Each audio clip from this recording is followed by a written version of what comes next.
बिस्मिल्लाहिर्रहमानिर्रहीम, अस्सलाम वालेकुम। मेरा नाम डॉक्टर अमन जाज़ है और इस वक्त जो है मैं आपसे एक इंपॉर्टेंट जो टॉपिक है उस पर बात कर रहा हूँ। अक्सर यही देखा गया है कि स्टूडेंट जो है वो सारी रात जो है वो पढ़ते रहते हैं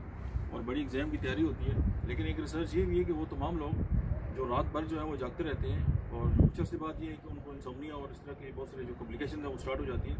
और अगर आपकी जो रात की नींद है वो ठीक नहीं है तो आप ये समझ लें कि आपका दिमाग जो है वो अपने आप को खुद जो है वो खाना शुरू कर देता है और आप फिर अल्जाइमर और इस तरह की जो डिजीज़ हैं आगे चल के आप उसका शिकार हो सकते हैं। सिंपल ये है कि आप अगर पढ़ रहे हैं या आपको कोई उसके साथ रिलेटेड कोई इशू है और अगर मेडिकल इशू नहीं है और आप के अंदर जो एंजाइटी है या इस तरह की कोई मामला अगर आप समझते हैं तो एक तो ये है कि आप अपने आप को अंडरस्टैंड करें और आप उसको एड्रेस करें। और दूसरी बात है कि जो पढ़ने के जो प्रॉपर जो टाइम है ना वो जो फजर की नमाज है उसके बाद अगर आप पढ़ेंगे वो आपके लिए जो है वो बेस्ट टाइम है, क्योंकि रात जो है वो आपका ब्रेन जो है वो बहुत सारे जो केमिकल्स हैं जो रात को ही रिलीज़ होते हैं और वो आपकी जो बॉडी है उसको जो है वो रिपेयर जो है वो करना स्टार्ट कर देते हैं। लेकिन अगर आप जो है फितरत के अगेंस्ट अगर चलना स्टार्ट कर लेंगे और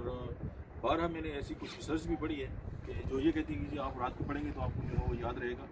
तो आपका अनकॉन्शियस माइंड जो है वो किसी वक्त भी जो है वो काम जो है वो हर वक्त करता रहता है। तो आप इसको थोड़ा सा मैनेज करें। आपकी सेहत भी इंपॉर्टेंट है। अगर आप सेहत की हाल नहीं रखेंगे तो आप पढ़ के आपको नाम भी कमा लिया और आप उसके बाद आप हार्ट अटैक होगा आप दुनिया से चलेंगे तो पढ़ने का क्या फ़ायदा होगा। हर चीज़ को बैलेंस करके चलें और ये बैलेंस ही सेहत है। अगर आपका बैलेंस ख़राब हो गया और चाहे वो सेहत के वाले से है चाहे आपके इमोशनली आप बैलेंस आपका डिस्टर्ब है तो